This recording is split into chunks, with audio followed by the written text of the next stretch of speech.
What are some specific challenges that owners face with regard to decor and design? Or what are some challenges that you faced in recent years?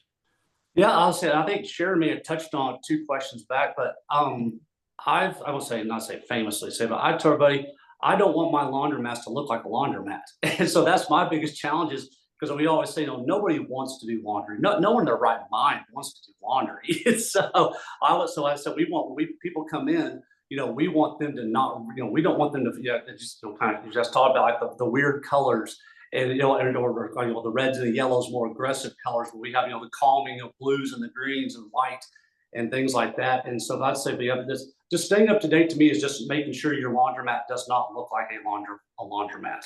Mhm. So, Yeah, yeah. but Perfect, perfect. Paul, how about you? Any challenges that you've come across recently um, as you've been designing? Uh, Challenges, well, like the flooring, like Sharon said, it Hmm. even applies to tile. I mean, you're taking over and rehabbing a spot, you got to be able to get a good self leveling there to get so you have a good place to put the tile. You're gonna have cracks.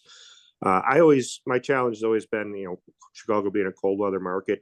I see a trend, a lot of more open stores, which Hmm. looks great, but it depends on the climate. You got to kind of balance that look with the Yeah. utility costs. And a place like Chicago, where you have such extremes of heat and cold, what's going to cost you to heat all that extra space or cool it? So that's always a challenge inside, which way to go. I've been going with just a slightly higher, 12-foot ceiling instead of all the way up to the grid, but it's just personal preference and your market. Hmm. All right, great. Thanks, Paul.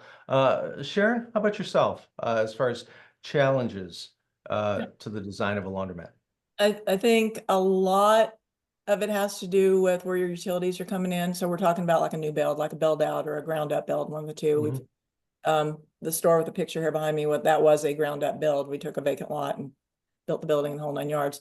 The second one was a former veterinary clinic that we converted into a laundromat. So that was, we put a square peg into a round hole, and Yeah. and it wasn't too long. We had already sunk a lot of money into it when we realized we should have just scraped it and redone it. So Hmm. that Hmm. one, we had some design challenges. Where are the utilities coming in at? Where were they coming in at for the veterinary clinic? Where does it need to come in at for a laundromat? The sizing of the utilities.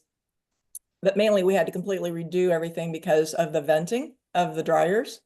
Um, we wanted to vent that was, the city told us it was too close to the property line on this one side. We had to have all the drawings redrawn, resubmit to the city, and figure out how to vent the dryers in the middle of the building.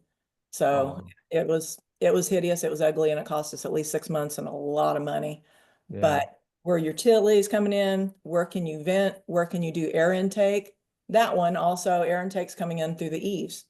So, there wasn't the option of putting the big grids behind the dryers. So it's part of store design. People never see it, your customers never see it, but Yeah. there wasn't the option of putting in the air intake behind the dryers.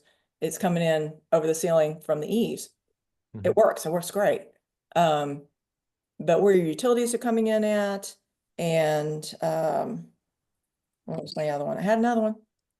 Um, let's see. Oh yeah, and where you can actually install your equipment.